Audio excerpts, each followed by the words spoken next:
성도님들, 하나님을 기쁘게 섬기는 삶이 무엇인지 오늘 함께 나누고자 합니다. 하나님을 기쁘게 섬기는 사람은 또 히브리서에서 말하는 믿음을 가진 성도는 어떻게 살아가는지 오늘 본문에서 말씀하고 있습니다. 오늘 첫 구절은 대뜸 형제 사랑하기를 계속하고 손님 대접하기를 잊지 말라, 이런 식으로 시작이 됩니다. 그래서 이 본문은 사실 히브리서 12장 28절과 연결이 됩니다. 그래서 경건함과 두려움으로 하나님을 기쁘게 섬길지니, 이 본문과 연결이 되는 겁니다. 그래서 하나님을 기쁘게 섬기는 삶은 이런 모습으로 나타난다라는 게 오늘의 본문이 되겠습니다. 그래서 그런 삶은 제일 먼저 어떤 것입니까?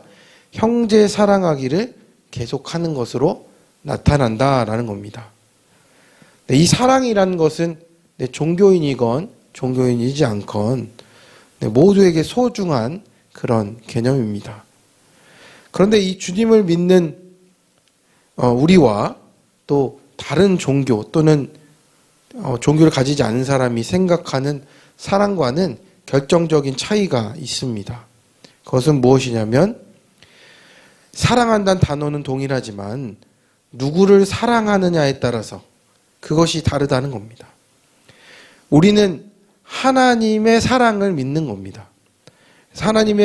우리가 믿는 하나님의 사랑은 피조물에 불과한 또 죄인인 나라는 사람을 구원하기 위해서 창조주이신 하나님이 직접 십자가에 달리시고 죽으신 그 사랑이라는 겁니다.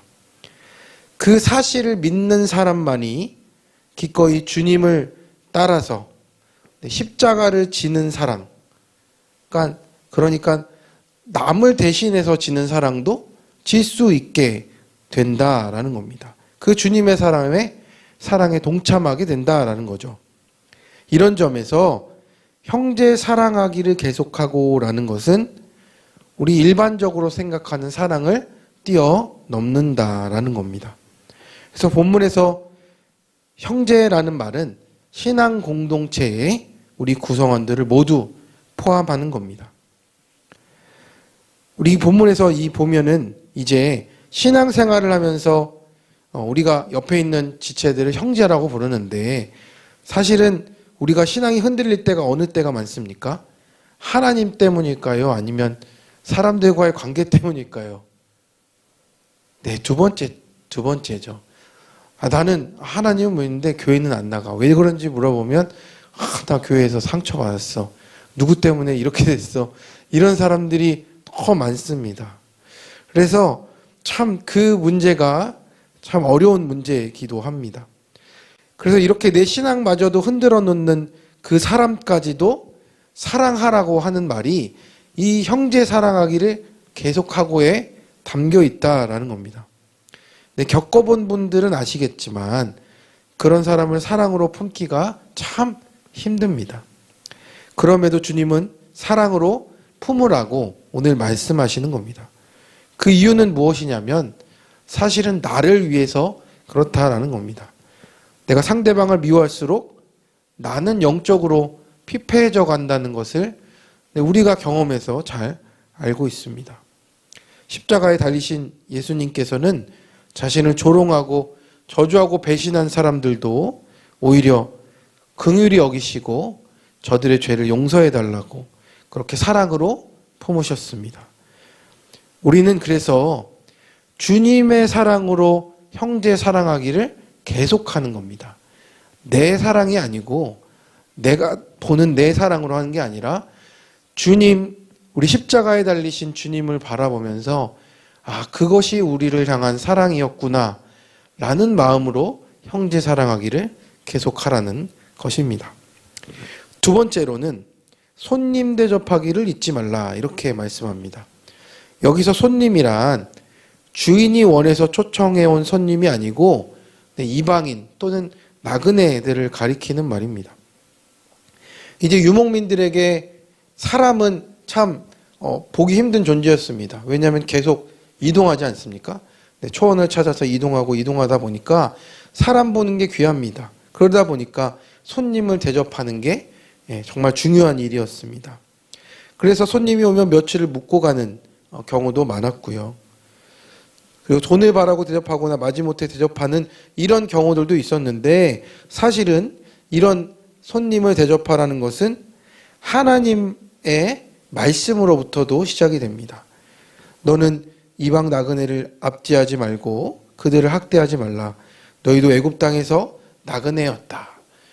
또 나그네를 대접하는 것은 감독 또는 장로가 될 사람에게는 또 필수적으로 요구되는 미덕이 되었고, 또 신구약에서 하나님의 백성의 중요한 덕목으로 또 신앙의 의무로 또 자리 잡기도 했습니다. 그래서 이렇게 손님의 대접을 강조한 히브리서 기자는 이제 알지도 못하는 나그네를 대접하다가 하나님의 천사를 대접한 사람들이 있었다라는 것을 상기시킵니다. 그게 누구였냐면 아브라함과 롯이죠.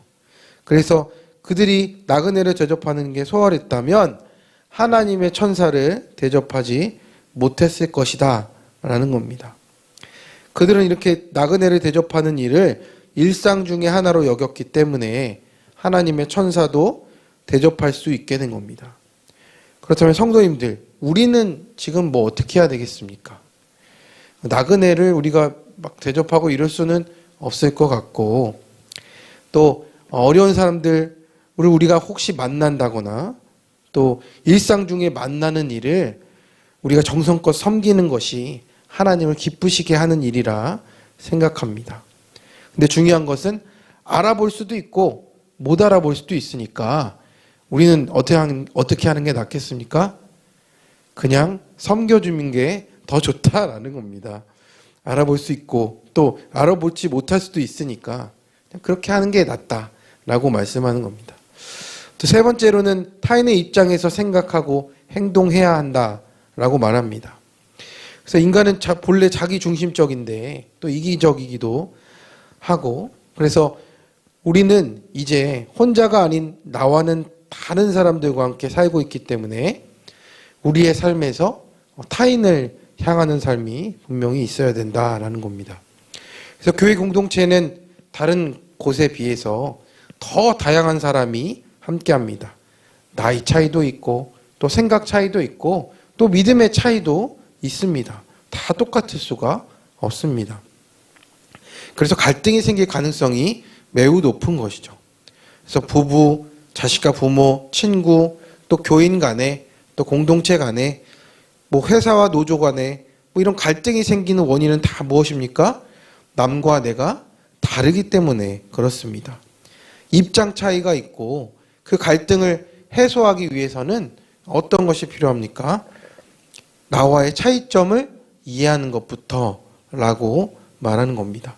그래서 이런 점에서 사도 바울은 머리는 하나이나 지체는 많고 각기 할 일은 다르지만 서로를 돌봄을 통해서 분쟁 없이 고통과 영광을 함께하고 그리스도의 몸된 교회로 자라가라라고 그렇게 말씀을 전합니다. 그래서 우리가 서로 다름을 이해하고 인정하는 것이 우리에게 정말 필요하다라는 겁니다. 그리고 네 번째로는 결혼을 귀히 여기라고 말씀합니다. 고대 로마에서는 결혼을 이렇게 생각했답니다. 자녀를 생산하는 것. 그래서 국가와 사회에 힘을 주기 위해서 사회적인 의무로 결혼을 감당해라. 이런 것이 로마의 결혼관이었다라고 합니다.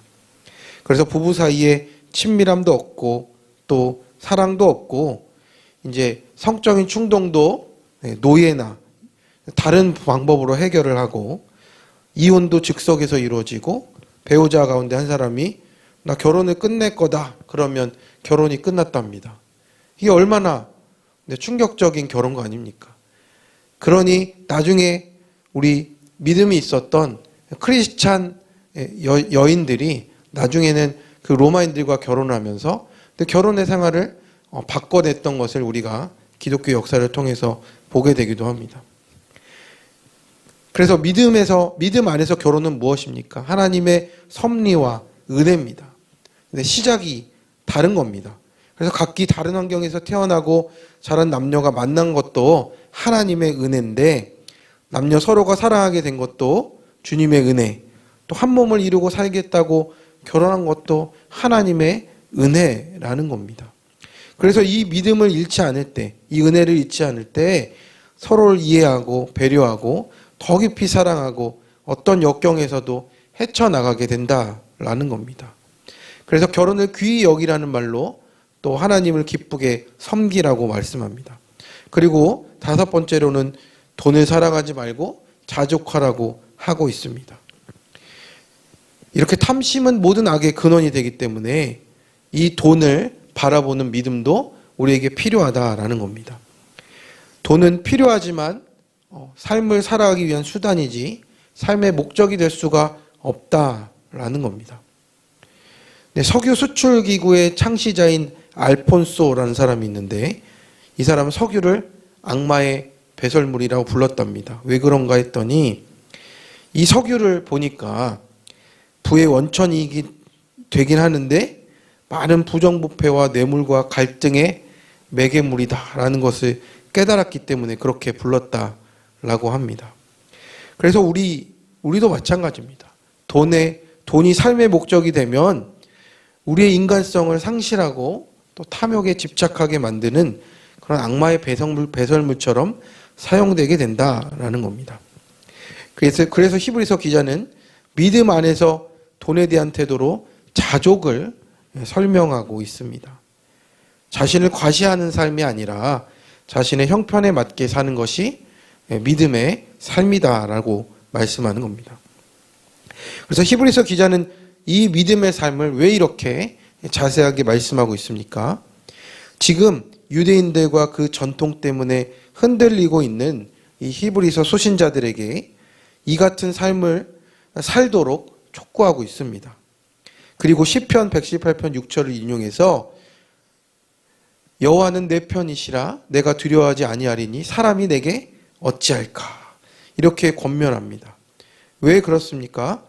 유대인들과 그 전통으로 이 사람들의 믿음이 흔들리기 때문입니다. 그 흔들리고 있는 사람들에게 사람이 내게 어찌하겠느냐, 하나님이 이런 삶을 기뻐하는데 유대인이든 유대인의 전통이든 그것이 우리를 어떻게 흔들리게 하겠느냐 라고 말하면서 11장 8절에 이렇게 얘기합니다.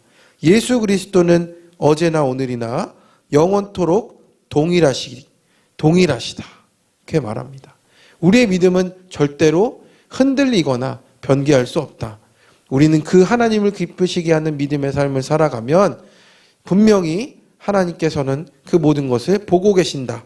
사람이 어찌할 수 없다라는 말로 우리에게 권면하고 힘을 더해주고 있습니다. 성도님들, 오늘은 믿음으로 하나님을 기쁘시게 섬기는 모습들을 살펴봤습니다. 이 주신 모든 말씀처럼 믿음으로 사는 삶, 하나님을 기쁘시게 섬기는 삶을 살아가시는 우리 모든 시흥교회 성도님들 되시길 축원합니다. 우리 함께 오늘 주신 말씀을 기억하며 기도하겠습니다.